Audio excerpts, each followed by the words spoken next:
I feel like we need to do some sort of intro. No. Like, hi. Mm-mm. No, We no. haven't been. We're not going to start now.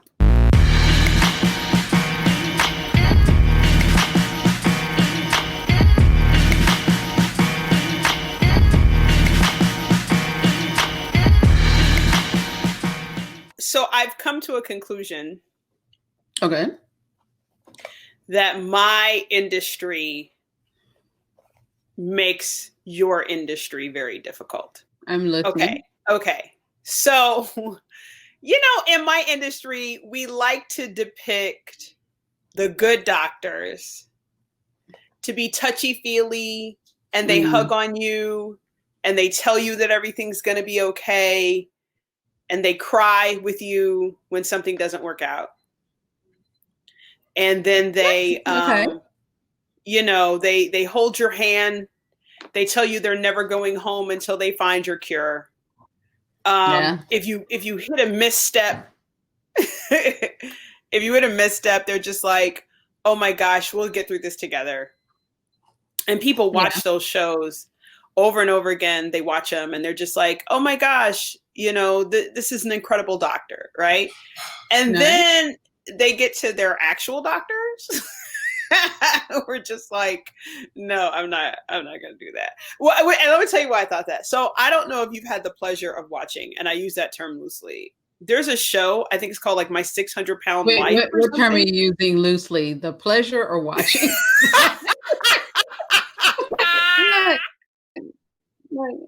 The pleasure. I'm using the pleasure term. There's a show called My 600-Pound Life. Have you seen it? Yes. Okay. First of all, I just want to address that particular channel. Like, I'm hoping there is some sort of like psychiatrist on staff for all of those shows. First of all, we have already made a left turn from whatever we started off with. No. Like, seriously, like 600-Pound Life. What's the one? The Hoarder Show. Yeah, the Hoarders. There's another one where people have like these weird things where they like eat toilet paper or they lick logs or something. Like, I forget what that one's called. Oh, but that's a show? It's a show where people have these weird things that they like to eat or do. Like they're My Obsession or something like that. I can't remember the name. That's a true medical condition, but I don't know if I've actually seen that show. I'm going to have to. So I'm just saying, so just the little sidebar here is I hope that particular channel has psychiatrists on staff because these people need medical and psychological. They have some of them on the show. Okay, I've never seen it, I guess, and I'm willing to admit that I only watch like clips. So the clip that I'm about to discuss with you for My 600-Pound Life, I want to say it was either a mom and a son. I think it was a mom and a son. They were both, what the show is titled, maybe a little more than that. They had a lot of themselves. There was a lot of them. All right. And the doctor came in and apparently they had done some sort of blood work because they are looking to get surgery done in order to help them lose the weight. Okay. But of course, the doctor was like, you have to lose a little weight first before we can actually put you under the knife, because it's actually more dangerous to do surgery on you now. Because there are more complications that could happen. So I need you to lose weight first. So apparently they were supposed to go away, lose the weight, come back, for their progress. They come back for their progress. I think I saw this show, but go ahead. And he's just like, I think one of them gained weight. Like either they gained weight or their blood sugar was off or whatever. So the doctor comes in and was just like, yo, like, of course, that's not how he said it. But he's like, dude, like, what is going on? Like, you gained weight. Like, you're clearly not trying to be about this program. And what happened is that throughout some of the other scenes, they were like at home, low key, not caring about what they were eating or whatever. Obviously. So, so he was very frank. He was just like, hey, this is ridiculous and you're ridiculous. If you really want to be about this, you need to get your act together. And then the woman like goes off on the doctor and is like, you're a horrible doctor. You should never talk to us like that. And this, that, and the other, blah, blah, blah. And she was mad. And she fussed at the doctor for telling the truth. For doctoring. Yeah.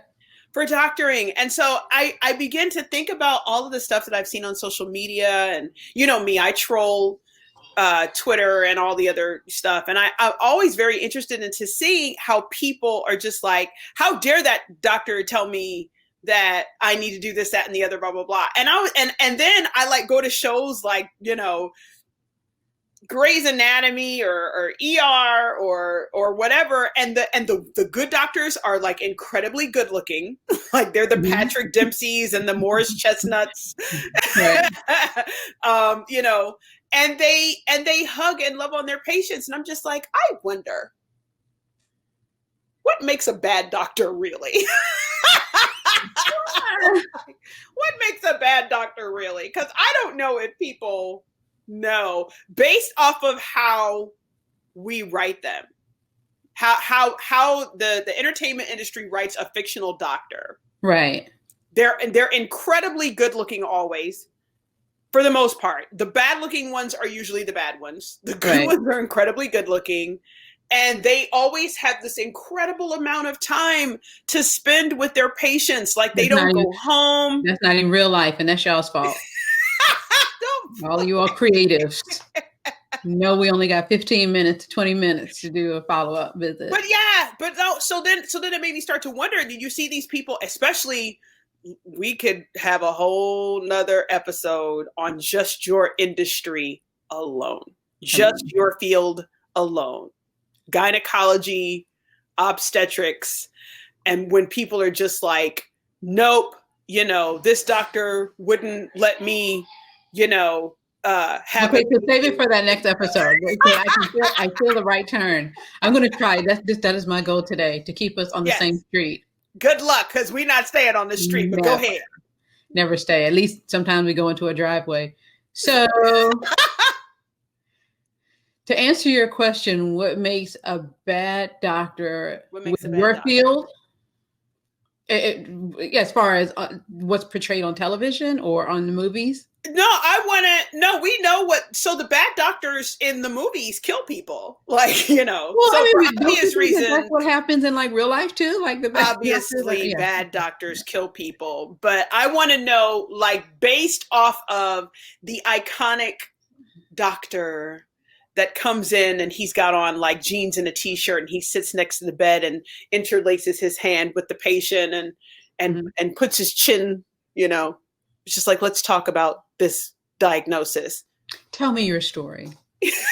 Well, actually had it. Wait, but I had a doctor that did.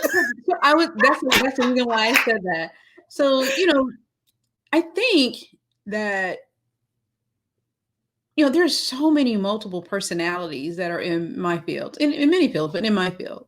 Mm-hmm. So just how they deal with patients is going to look completely different for, you know, different patients, or maybe even the same patient. You can get 10 completely different doctors, see a patient for the exact same thing, or have to give the same diagnosis to that patient, and it will be completely different. With some similarities. I mean, you got to tell the person what the problem is and how to fix it. That being said, I think to answer your question, what makes a doctor a bad doctor is actually, let me see if I can say, what makes a doctor a bad doctor is a doctor that does not fit with you as a patient. Now there's the obvious stuff. You know, okay, like murder. Yeah, or they're, you know, obvious. Inappropriate touching and yes, you know, slapping people. That just makes that doesn't make the person just a bad doctor. It's just a bad person. But but what people might consider a bad doc may be, you know, that they don't have that person that comes in and is all like, I'm going to stay with you for the rest of the night. You know, they may be like, you know, hey, deuces, I have to go home. That doesn't make them bad. It just makes them not a good fit for that person. Right. So like for me, I'm in medicine. I don't want a touchy-feely doc.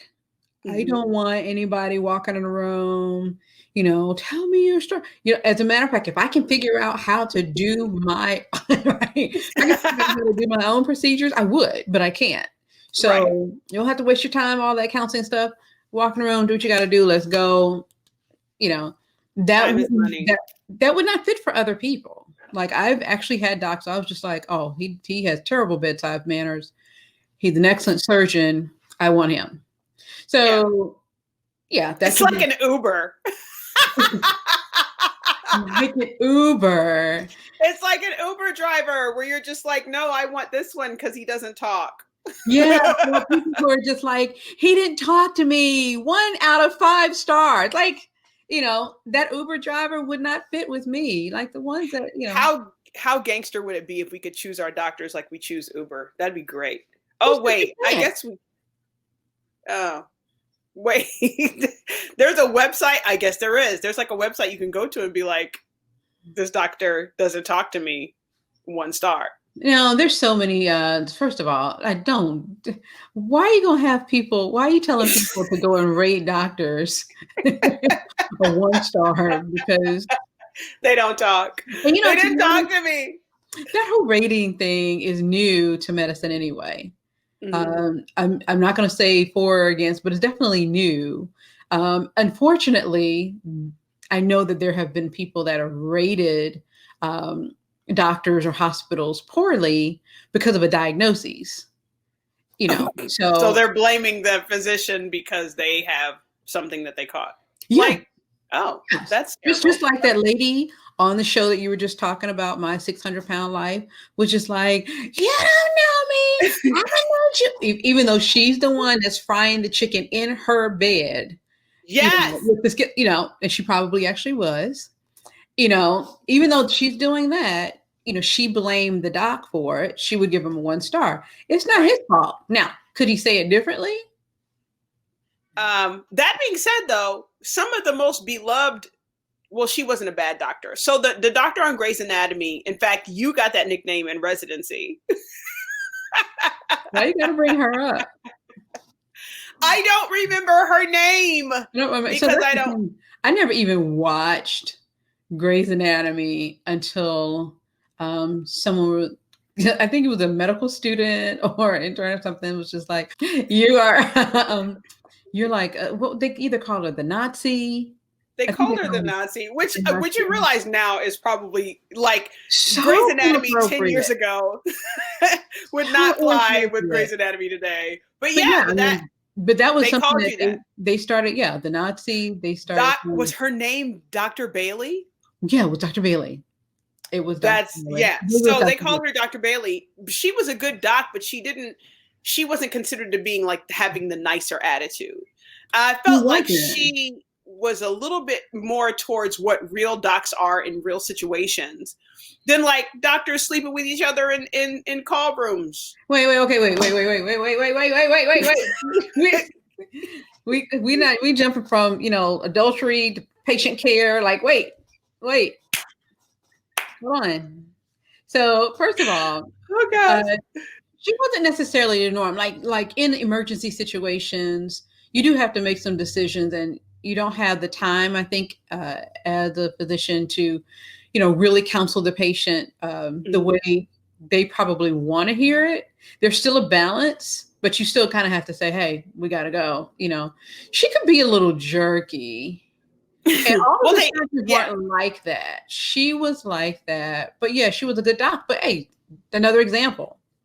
I thought this doc was a phenomenal doc, or at least the best in diagnosing patients, but was a flat out jerk with an addict.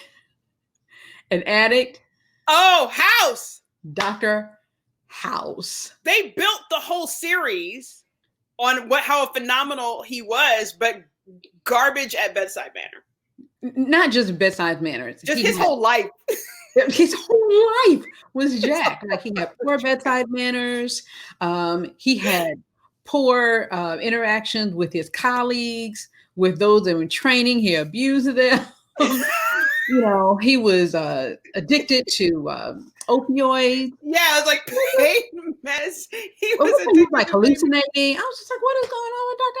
But at the end of the show, he would come out with something some diagnosis that nobody had ever heard of. Even I was just like, oh, I think I did hear about that in medical school one time, like for a half second. Like he was just phenomenal. Now, is he a bad doctor? I mean, he got the job done. Yeah. Do we care? The copay though. But I mean, but really, that brings up a good, like, are we paying you to be great in your personal life? No, we just want you to tell us what the problem is and then get us cured. You're not ready to go that. You're not ready to go down that street, because they say the same thing about actors. Oh, see. See. You're not ready to talk about that, because they'll say all the time, oh, you need to be a role model. And they're just like, I was acting a character in real life. This is what I do. And it's garbage and borderline, if not definitely illegal. No, so, there have been some people out there. I mean, you kind of hate going there, but there have been some. It's too early. We're not gonna go there. We can't go there. We gotta kind of need to go there. Yeah. Gonna talk around it. There is this thing where people are just like, separate the art from the artist. Yeah. And I found that people can't do that really unless they're huge fans of the person. Right. Then they'll look at you and be like, oh, well, let's not worry about what they're doing in their personal life. You know, they created this show or created this series or created this, you know, thing, or they're the reason why I wanted to go to an HBCU. Mm-hmm. You know, you're going there. Right. I'm going there. So people, there is a genuine disconnect with a lot of different people when it comes to, you know, do we look at the actor's life? Do we look at, you know, what they've done, or do we just worry about the character that they are? And that, I don't even know, you know, I don't know if I can, we're not here to answer your questions about that. We just, you know, that's just something to think about. That, you know, do we do, so if you found out that your doctor, I don't know, if I found out my doctor was addicted to pain meds, I feel like I would change doctor. That's an issue. I need to that's change an issue. doctor. I mean, so there's some basic things. I mean, you know, your doctor can be a really good doctor, but bad. If they're doing everything that they are supposed to, but they're not necessarily giving you the information that you need. They don't have time for you. They just miss what you're saying, some of your conditions. You know, those are some signs that they can still be a good doc, but they're just bad for you. They're bad for you, even though they may be, because like in real life, be honest, House would have lost his license hundreds of times. Hundreds of times over. So the problem though is he was a big money maker, and you know, I mean they put up with him, like his boss put up with him. Yeah. But you know, the medical board gets a hold of you stealing stuff out of the medical closet. It ain't got to be the medical board. It can just be the other docs, the other medical staff that can be like, bruh, you cannot have privileges here anymore. Yeah, I mean, yeah, you gotta leave. But House, because of the drama that he had, the same with Bailey, Dr. Bailey from Grey's Anatomy, because of what they were bringing to the table, as far as they're a little bit of a jerk, but they're fantastic at what they do. It makes it entertaining. Mm-hmm. But I still don't think that type of doc is acceptable in real life. Let me tell you, I don't think that type of doc is what people will accept in real life. Right. I still think that in real life, they look for the really super sweet Doogie Howser, or, you know, Doogie Howser. Yeah. Everybody wanted a Doogie Howser until you realize he was 16 years old practicing medicine, and nobody wants that. But did you die though? But did you die though? No, nobody wants a 16-year-old coming in and saying, this is what I'm going to operate on you. Like, which hilariously, little fun fact, is not even legal in any state. You actually have to be 21, right, to take medical boards.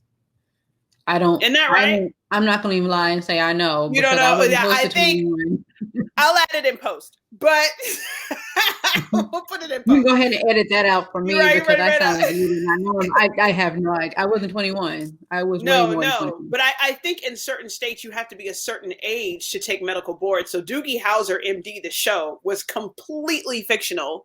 A child is not going to be practicing medicine, which is why that young man in Florida who got away with it for so long. Yeah, the 21 maybe just because you're dealing with, the person's dealing with narcs and stuff. Yeah. That kid in Florida wasn't affiliated with a hospital. No, he had made so just so people know, it's a 19-year-old who said, "I'm a doctor." Opened up a clinic. Do you have a high school graduate a degree? I don't think so. I don't even think he was 19. I think it was younger than that. Wasn't he? No. He was. I don't know. I just know that we'll put it in post. We'll add it in post. We'll just add it in post. Right. He definitely just had a brick and mortar, was just like, "Hey, I'm a doc. Come see me." Saw multiple patients. He did for a long time. Before he got caught. I was just like, "Wow, this is." But so you all know, y'all can look up docs to see if they're real. I don't know why nobody ever did that. Look, you know why? Because people talked about that bedside manner. Why? Because number one, now even when you looked at him, he looked like a child. He looked like he had no business with any medical. Like, he looked really young, and not to take away from, because I know sometimes you have walked into patients' room and they're like, no. When I first started, they're like, no, you're not allowed to be in here. But people, that's my industry. We build a show like Doogie Howser, right? Mm-hmm. And we say, hey, 16-year-old can practice medicine. And so when the 16-year-old walks into your room with a white lab coat on, you're like, Doogie Howser.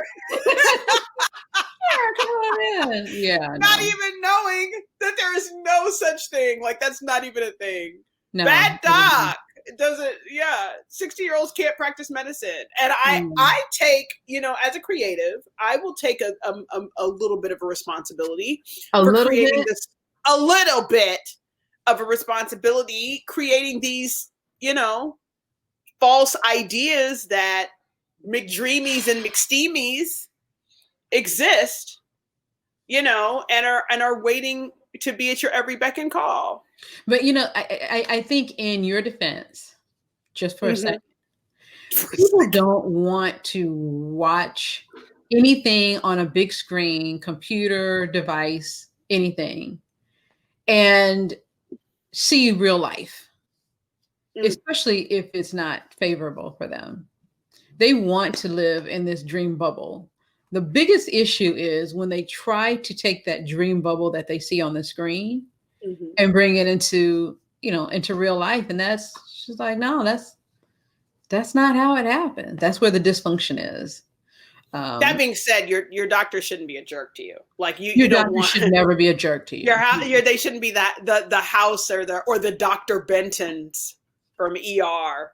Dr. Benton. But you know what? Those are like my favorite doctors. They could be my doctor. They shouldn't be your doctor. Dr. Benton's from ER that were just like, everybody's like, there. Now, I don't know though, but Dr. Benton on ER was nice to his patients though.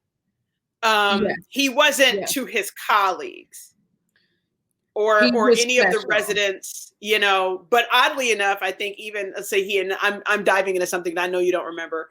Dr. Benton, who thought very highly of Dr. Carter, who was his resident, but treated him like complete and utter garbage until he graduated from the residency program. Because that was the beauty of ER. We actually watched Dr. Carter come up through residency and finally end up being like, one of the chief residents.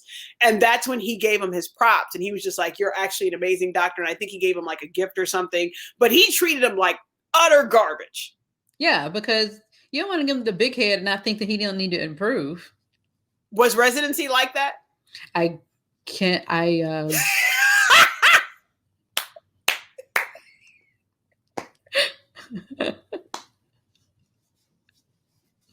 plead the fifth. Oh my you I can poor neither residents. confirm or deny. Oh my gosh. But I Poor learned what I needed residents. to learn to provide good quality care to my patients. Period. Period. Next subject. Because, Next. you know, maybe that's the one thing that people probably do get is how they treat those poor residents on What do some you of them mean, poor hospital residents? shows. Those poor residents have scalpels in their hands. You need to make sure. Now, granted, wait. Let me say this before the internet, gets to me in the comment section. I'm not saying to abuse residents at all. I am not saying that I was abused as a resident at all. Wink, wink. But I do think that everyone who is in a field where it is a matter of life or death for someone, mm-hmm. then you have to make sure that the training is adequate. They understand the weight of what they're doing, and that when they come out, they're very particular in how they manage the situations and the cases and the patients, and they don't take what they do lightly. Yeah. Okay. That you just preached a word, and we could go into a whole nother hashtag Black Lives Matter. Yeah. So here's what's funny. You just said something that that chef that yells at people all the time. Oh, I love him. Gordon Ramsay. Oh, he's my favorite. He said, there's like a recurring motif with you. Like, we need to talk later. Like, what is going on? No, wait. Let me tell you this. Benton and Ramsey and Bailey. I'm talking about Gordon Ramsay. Yeah, House. I think what I like about them, and just for me personally, not for anybody else, is that they continually demand excellence. Yes. They demand excellence with who they're training. They demand excellence from themselves. And I just like that continual, if you can do it perfect the first time, then you can do better than perfect. It's like try to make yourself better each time. I love him. So this is what's funny because on his show, he would like completely dehumanize these poor chefs in training. But when somebody actually interviewed him, there were two things that helped him. Number one is that he has a show where he Chef Junior, where he does it with kids. Yeah, I've seen it. And he is so compassionate with those kids. He is. Like, never yells, never cusses, and that's how you know that he can, he's actually has the capability to do it. He'll still kick him off though. He will, but me, I'm like that too. I'm just like, if you're gonna walk in and you want to do adult level stuff, you got to come with it. I'm not going to be like, oh, that's cute. Like, no. Right. But one of his reasonings when he would yell at his chefs is he would say to them, ultimately his reasoning was, I am not your worst customer. Like, one day you're going to run into that guy.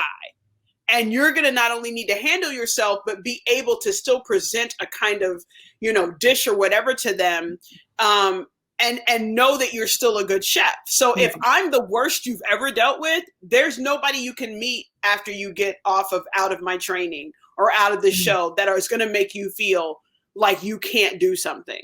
Right. And I mean, when you look at it like that, because people, just regular humans can be jerks. So in his defense, he's like, I'm trying to prepare you for that guy at your restaurant one day that decides that even though he ordered a medium rare steak, it's not pink enough.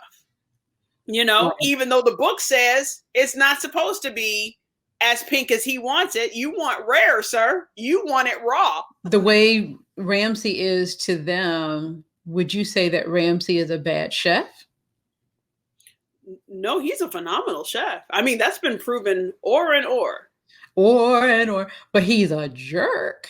Oh no, he's a jerk. But he's a jerk with purpose. like Dr. House. He's a jerk with purpose. He's the House in real life. What's funny is that though, if I were writing a script and I had to create a character, like he would be easy to write because he has that jerkiness about him, but you realize that there's that compassion that runs it. Like he's the perfect character to write. When I first saw Hell's Kitchen, I was just like, this guy doesn't exist in real life. And then I saw him in real life and I was like, oh, oh, he's real. So, you know, we create the Ramseys and the Bentons and the Baileys of our stuff. And those are the ones you should be paying attention to, people. Not the McDreamies and the McSteamies. No, I don't tell them that. Did you just tell people? That's the moral. That's the moral. Go and get a jerk of a doc. Go get a jerk doctor that'll tell you the truth. No. No, you said no. I've said this 100 times. I've said it on webinars. I've said it in interviews. I think I wrote it in a blog post.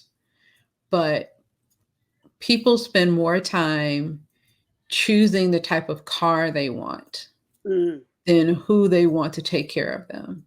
So the moral is, you know, find that doc that fits for you, just like you find that car that fits for you.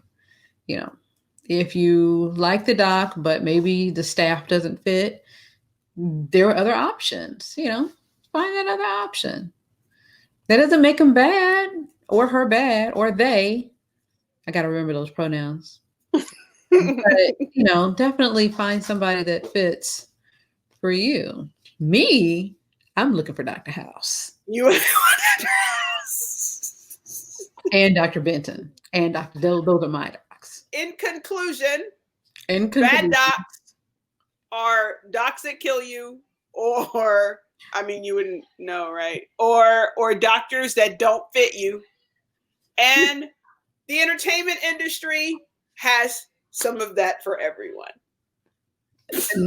Okay. You did good keeping us on the road to whatever this episode was about. When you turn on that blinker, that's the problem. Whatever this episode was about. So here's the thing. Our dad, who apparently is one of the only views that we get on YouTube. He has logged in multiple times. Logged in. If you see one view, it's because it's our dad. He told us that we have to, what he said, sow a seed of substance at the end of every episode.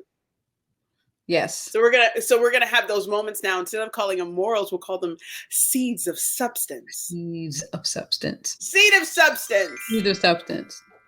There's somebody, when you're looking for doctors, there's somebody for everybody. There's somebody for everyone. Make sure you find that one that fits you. Yes. Yes. You guys, subscribe, do us a favor. Don't send us text messages to tell us how much you enjoy the show, which we've been getting a lot of. I mean, send those too, but transfer those to the comment section below because we like to see it there too. Hit like and subscribe, and the little bell notification will let you know when we post a new episode, which is every Tuesday at 11:30, 12:30 Eastern. And tell one other person. Yeah, tell somebody else to come see. It's time to go. I got to go get this water. I really do before I start this call on the air. Bye, girl. Bye. So if Mr. Chris walks in, Mr. Chris Ludacris walks in, you can probably turn around and be like, oh, hubby, oh, I'm sorry. I thought you were my husband. I thought you was somebody else.